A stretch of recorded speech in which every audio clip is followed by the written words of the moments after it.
तो दोस्तों आप सबको इस न्यू ईयर की बहुत बहुत बधाई। और इस न्यू ईयर एक बड़ा तोहफा मिलने जा रहा है हमको डीआरडीओ से। अर्ली 2026 में पूरी तैयारी हो चुकी है भारत का सबसे तेज हाइपरसोनिक ध्वनि ग्लाइडर व्हीकल की टेस्टिंग के लिए। इसमें बहुत ही खतरनाक फीचर है, आखिरकार क्या है मैं आपको आगे इस वीडियो बताऊंगा। हमारा जो 5th जनरेशन फाइटर जेट है ना एम का, इसमें अब एक बहुत ही फ्यूचरिस्टिक टेलीस्कोपिक लैडर वाली टेक्नोलॉजी हम डालने जा रहे हैं। और F-35 में ही आपको इस तरह की टेक्नोलॉजी देखने मिलती है। आमतौर पर फाइटर जेट्स में ऐसी टेक्नोलॉजी नहीं रहती। इसमें भी बहुत स्पेशल टेक्नोलॉजी है, मैं आपको आगे से बताऊंगा। सुदर्शन चक्र का एक छोटा वर्जन अब न्यू दिल्ली के आसपास मंडराने के लिए हमने पूरी तैयारी कर ली है। 2035 तक प्लान है कि जितने भी भारत के मेजर शहर हैं उन सब में इस तरह के मिनी सुदर्शन लगा देंगे। मिडल ईस्ट की तरफ से भी एक बड़ी अपडेट आई है।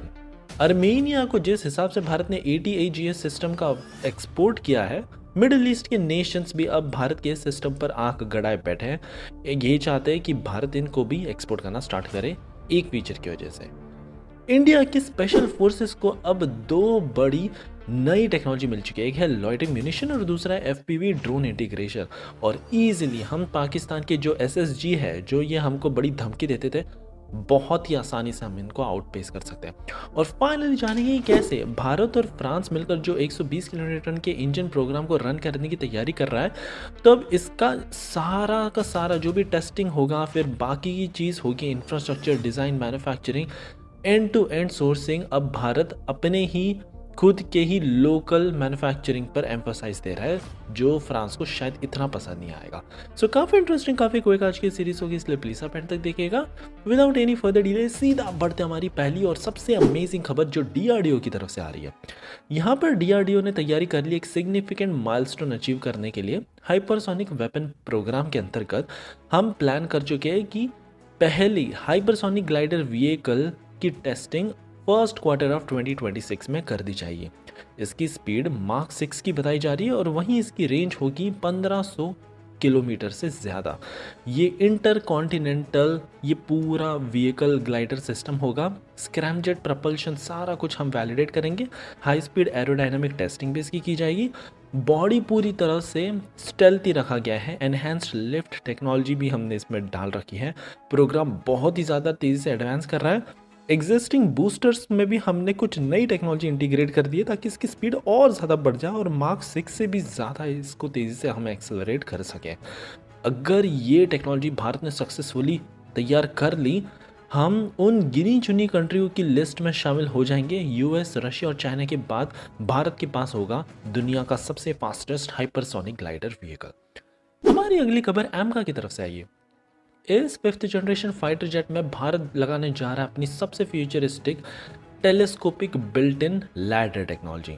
आमतौर पर जिस हिसाब के 5th जनरेशन फाइटर जेट होते हैं अमेरिका के F-35 लाइटनिंग 2, इनमें ऑलरेडी टेलीस्कोपिक लैडर प्रोवाइड किया जाता है, सो दैट इसमें बहुत ऑपरेशनल एडवांटेज मिल जाता है। पहले तो हमको वेट नहीं करना पड़ता, जो हमारी ग्राउंड टीम है वो लैडर कब लाएंगी, कब इसको एयरक्राफ्ट से कनेक्ट किया जाएगा, और मान लीजिए अगर थोड़ा बड़ा स्क्रैच आ गया इसका स्टेल्थी पेंट, तो फिर कॉम्प्रोमाइज़ हो जाएगा। ये बहुत बड़ा रिस्क है और इसीलिए यहाँ पर एक स्पेशल लैडर टेक्नोलॉजी हम इसमें डालते हैं ताकि स्टेल्थनेस और स्क्रैच वैच का झंझट पूरी तरह से खत्म ही हो जाए। सेफ्टी, अर्गोनॉमिक्स और पायलट भी बहुत तेज़ी से उतर सकता है, अगर उनको जाना है तो वो भी कर सकते हैं। और यहाँ पर ये 5th जनरेशन फाइटर जेट्स में बहुत ही कॉमन टेक्नोलॉजी है। आने वाले समय में हम ये हमारे 5th 6th generation fighter jets में भी डालना स्टार्ट कर देंगे। हमारी अगली खबर मिनी सुदर्शन चक्र को लेकर आ रही है। अभी सुदर्शन चक्र पर तो भारत काम कर रहा है, लेकिन एक मिनी सुदर्शन चक्र जिसे शॉर्ट में integrated air defence weapon system IADWS के नाम से भी जाना जाता है, 5000 करोड़ रुपीस से ज़्यादा का एक सिग्निफिकेंटली एनहेंस्ड बूस्टर हम दिल्ली NCR रीजन में प्रोवाइड करने जा रहे हैं। ये ऐसा हाईली रेस्ट्रिक्टेड VIP 89 जोन है जहां इस तरह के मिनी सुदर्शन चक्र हम इंस्टॉल करना स्टार्ट कर देंगे। आमतौर पर जो दुश्मन देश है वो हमेशा भारत की कैपिटल को लेकर ही धमकाते हैं कि यहाँ ये ब्लास्टिंग मिसाइल लॉन्च कर देंगे, दिल्ली को बर्बाद कर देंगे, ये वो। लेकिन एक बार अगर ऐसा सिस्टम लॉन्च हो जाए, कोई भी दिल्ली का बाल भी बाका नहीं कर सकता। खैर, इस तरह की टेक्नोलॉजी हम 2035 तक कई तमाम भारत के बड़े शहरों तक एक्सपांड करने की कोशिश कर रहे हैं और उस टाइम तक एक भारत का पूरा नेशनल सुदर्शन चक्र भी हो जाएगा और हर एक सिटी के पास अपना अपना एक खुद का सुदर्शन चक्र भी हो जाएगा। सो ये बहुत ही नेक्स्ट लेवल का कवरेज हमको मिल सकता है। हमारी अगली खबर मिडिल ईस्टर्न कंट्रीज़ की तरफ से आ रही है। जिस हिसाब का ATAGS हमने अर्मेनिया को एक्सपोर्ट किया है, अब ये देखकर कई तमाम मिडिल ईस्टर्न कंट्रीज़ भारत की तरफ आ रही है और कह रही है कि हमको भी ये ग्लोबल आर्म एक्सपोर्ट करना स्टार्ट कर दो। Bharat forge Tata advance system द्वारा इसको बनाया गया था इन कोलैबोरेशन विद DRDO और ये बहुत ही ज़्यादा सक्सेसफुल निकला। क्यों? क्योंकि ये सबसे पहले तो सस्ता है, सुपीरियर रेंज प्रोवाइड करता है, एक्यूरेसी भी इसकी नेक्स्ट लेवल की है, मोबिलिटी तो ऐसी है कि इसको बहुत ही तुरंत हम हाई अल्टीट्यूड वाले रीजन में ईजिली ले जा सकते हैं। अर्मेनिया के एक्विजिशन के बाद इन्होंने वॉर जोन में जब इसको टेस्ट किया बहुत ज़्यादा ही सक्सेसफुल निकला और इसी के सक्सेस ट्रैक को देखकर मिडिल ईस्ट के कई तमाम देश जिसमें UAE और बाकी कंट्रीज शामिल हैं, ये भारत के पास आ रहे हैं और कह रहे हैं कि हमको भी चाहिए ऐसा लाइट वेट ATAGS सिस्टम। खैर ये तो बस एक शुरुआत है, भारत तो अपना एक खुद का एक अल्ट्रा लाइट वेरिएंट भी बना रहा है जो और भी ज़्यादा हाई अल्टीट्यूड ऑपरेशन में जाकर दुश्मन की बैंड बजा सकता है। यहाँ पर भारत टेक्नोलॉजी ट्रांसफ़र में भी थोड़ा फ्लेक्सिबल हो सकता है अगर हमको अच्छी खासी एक डील मिल जाती है इन मिडिल ईस्टर्न कंट्रीज़ की तरफ से। हमारी अगली खबर भारत के स्पेशल फोर्सेस की तरफ से आ रही है। मैं आपको बता दूं, पाकिस्तान हमेशा धमकी देता था SSG की, लेकिन अब भारत की जो इलाइट पैरामिलिट्री फोर्सेस है इनको दो नई टेक्नोलॉजी मिलने जा रही है। पहले है लॉइटरिंग म्यूनिशंस और दूसरा है FPV ड्रोन्स।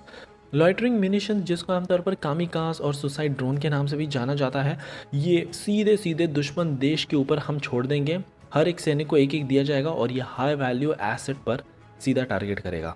तो वहीं दूसरी तरफ इनको FPV ड्रोन्स भी दिया जाएगा और ये भी बहुत ज़्यादा खतरनाक है। पिन पॉइंट एक्यूरेसी के साथ ये बता देगा कि दुश्मन देश कहाँ पर कौन सी चाल करने वाला है, हम पहले ही इसको भाप लेंगे।